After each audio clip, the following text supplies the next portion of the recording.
Hey guys, what's up? My name is Bob and Fishy. Welcome to another Subterror video. So guys, the official, next wave of Subterrors has been officially announced. The announcement just dropped today. I'm a little late because I was at work, but guys, we're going to be talking about this because it's amazing. So, I'm starting off with Fiendus. You already know what it does. I did a video on it. It got announced by accident, leaked, whatever. It got revealed. Along with a bunch of other cards, and it's amazing. Everybody knows this by now. Fiendus is like probably the best Subterror monster that we've got. I don't know. It's all subjective, really. Like, you know, because everything has such a unique purpose in the deck. But yeah. So she's real. We officially know that she's real. She was not faked.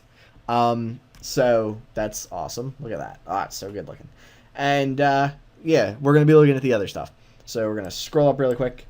And, yeah, I'm so excited about these. Not necessarily these ones, but, like, when we get to the bottom of the list, I'll be explaining why I'm so hype. So, first off, we've got Subterror Behemoth Phosphor oh my god, I can't say it. Phosphoroglacier. So, phosphorescent and glacier. It's an ice thing. So obviously it's aqua type, clearly, duh. No, I'm kidding. But yeah, it is. It's pretty cool looking, no lie. I love like how it's got this little light in the middle. I don't know. All these Subterrors are amazing looking, honestly. But what's it do? Well, when his flip effect, because they all have the same like second chunk of effect, where it's like if you control or like a face-up monster, you control flip places down while you control no face-up monsters, special summon this card from your hand, and then once per turn you can change this card to face down defense position. They all kind of go together, but the main effect, the flip effect, is you can send one card from your deck to the graveyard. Just one card, like anything. You can mill anything you want. So it's basically like generally speaking, the best utility that this is going to have. You can either mill your Subterror Behemoth Burrowing or obviously Nemesis Warrior. But you could also try to like, I don't know, splash in some other graveyard-based engine. I'm not really sure what, possibly like a Clownblade type of thing? I don't know. Probably not going to be your best option, but it's doable. So yeah, I don't know. It seems like it's an okay card. It's 26-25, so obviously pretty beefy. Level 8. You could theoretically run Trade-In. I wouldn't necessarily recommend that, though, just because, yeah, this guy's searchable, but you don't really want to use your hidden city search on this guy because you can only activate one hidden city per turn. So I don't know. I don't think he's amazing. I don't think Trade-In would be amazing. I could definitely see you running like one of these, just as kind of like a combo piece. I wouldn't say more than one, if at all. Like honestly, I'm good with my Subterror ratios at the moment. So unless something like is amazing, like unless there's some sort of amazing kind of like vision that people are having for this, I don't really see it seeing a ton of use, but it's definitely usable. Next up, we've got Subterror Behemoth Spellowgeist. So this guy, he's 3,000 attack, 1,400 defense. And his flip effect is you can target one monster on the field, change it to face-up attack position if it is in if it is in defense position. Also, change its attack to 0. So, and he's once per turn, obviously. Everything's pretty. Most things are once per turn these days. But yeah, this guy, I'm not in love with it. There are some combos that you can do to just kind of like use effects and then. But honestly, like, I just can't see myself running. It's level 11, so it's kind of annoying to get in. Although it's actually pretty summonable, because you're usually going to be going through a Mostrix for most of your plays. But, yeah, like, it's okay. But it's not blowing me away.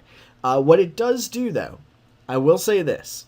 What it does let you do is you can, It lets you keep a behemoth in face-up attack position while you also have one in face-down defense position if you can get them both out. And the reason that's good is because you're going to want to have one in face-up attack position for the effect of Fiendus.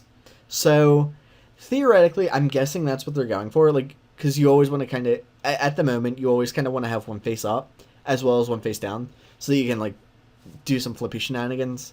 That's kind of the idea. In practice, though, I don't know. I'm not in love with it.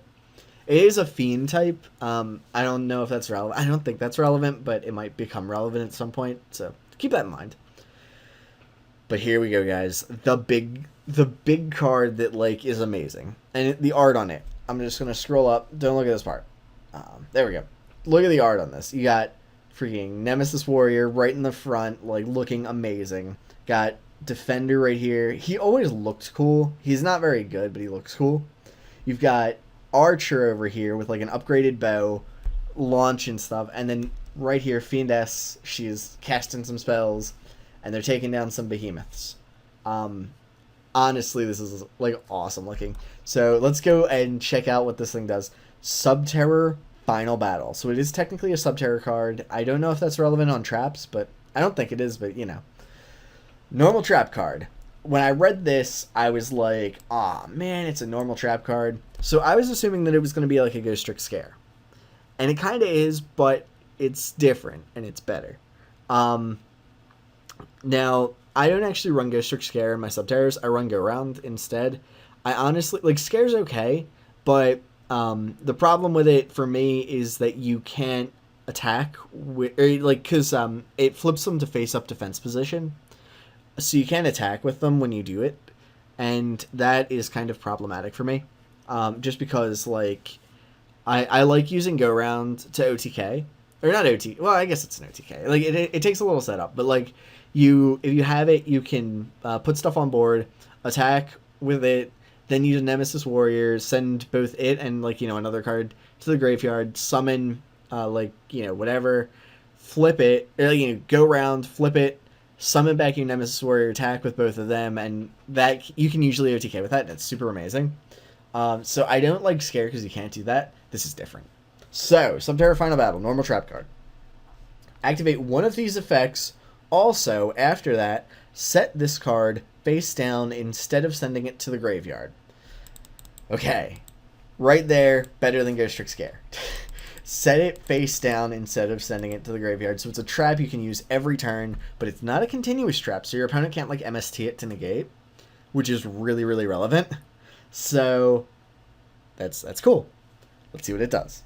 Effect number 1. Change one set Subterror monster on the field to face-up attack or defense position. Better than Ghost Trick Scare by a mile. Effect number 2. Change one face-up Subterror monster on the field to face-down defense position. This isn't super relevant, but it can come up occasionally if their effects get negated or something, which sometimes you have to lower out an effect negation with like a new Masterix or something, but then it's kind of annoying because you can't put it back face down, so this remedies that. The Subterrors have a lot of ways to get face down, but, you know, having more never hurts. Effect number 3. The attack and defense of one Subterror monster on the field become equal to its combined original attack and defense until the end of this turn. That's a lot. Okay, so I'm going to run through a couple of Subterrors real quick. You ready for this? Subterror Behemoth Ultramorphous would hit 4,800 attack with that. Subterror Behemoth Stega Kraken would hit 4,000 attack. Subterror Behemoth Umastrix would hit 4,700 attack. Stalagmo, I believe, would be 4,900 as well. So you're upwards of 4,000 attack, close to 5,000 attack on one monster for this, for free, basically, because the trap sets itself.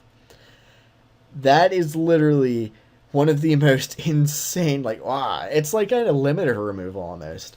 And then the last effect, this turn, activated effects of Subterror cards cannot be negated, which, that's pretty good. I like that. So, we've got a card with, say, 3 good effects, 2 amazing effects, you know, a good one, and then one that's kind of situational but not bad. This card is literally the best Subterror card, other than maybe Hidden City. This is so good. Like, it's amazing. Between this and Fiendess, this deck is, like, ready to go. I'm so excited for this, guys. You don't understand just how hype I am. These guys are okay. I don't know. Maybe I'll put a build together with them, but priority number one, get this, make my Subterrors amazing. I am so excited to be running this deck, guys. I'm sorry I'm so long-winded, but anyways, hope you enjoyed the video, and I'll see you later. Bye, guys.